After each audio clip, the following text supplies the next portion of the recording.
ఏంద్రా నేను ఇక్కడ కష్టపడుతుంటే నువ్వు ఇది ఇది అంటున్నా ఏంది? Insta wipe.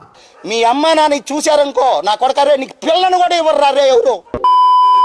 అరే ఇది వస్తలేదు, ఏదో స్పీడ్ అవుతుంది, కుర్ర అంటుంది. చూపెట్టు. ఎఫ్పిఎస్ అంటే తెలుసా? అంటే ఎఫ్పిఎస్ అంటే ఫ్రేమ్ పర్ సెకండ్, అంటే ఒక సెకండ్లో ఎన్ని ఫ్రేమ్స్ ఉన్నాయి. ఇప్పుడు ఈ ఫుటేజ్ ఎన్ని ఫ్రేమ్లో ఉంది, ఇప్పుడు ఇది ఎలా చెక్ చేస్తాం? దీని డీటెయిల్స్కి వెళ్ళాలి. డబల్ టైప్ చేస్తే ఈ ఫుటేజ్ వస్తుంది. ఇక్కడ 3 డాట్స్ మీద మనం క్లిక్ చేస్తే ఇక్కడ ఫుటేజ్ డీటెయిల్స్ చూపిస్తాయి. ఇది 4K రెజల్యూషన్లో ఉంది. ఇంకా ఫ్రేమ్ రేట్ 23.976లో ఉంది. ఇప్పుడు మన సెట్టింగ్స్లో దీనికి దానికి మ్యాచ్ కావట్లేదు. ఇది 60 ఫ్రేమ్స్లో ఉంది. దానివల్ల అది నీకు ఫాస్ట్ ఫార్వర్డ్గా ప్లే అవుతుంది. వీడియో ఫుటేజ్ అని ఉంది కదా, ఏదైతే ఫుటేజ్ ఉందో సేమ్ మ్యాచ్ చేసాం అనుకో నార్మల్గా ప్లే అవుతుంది. ఇప్పుడు చూడు,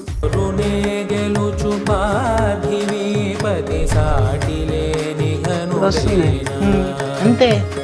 ఏదైతే ఫుటేజ్ ఉందో ఫుటేజ్కి ఇంకా మాస్టర్ సెట్టింగ్స్కి మ్యాచ్ అయితే ప్రాబ్లమ్ సాల్వ్. ఇంకేదైనా ఉందా? థ్యాంక్స్ రా మచ్చా. అరే నా కొడక ఓసరి వెళ్ళి నా కొడక నీ బుద్ధి ఇప్పుడు తెలిసిందిరా.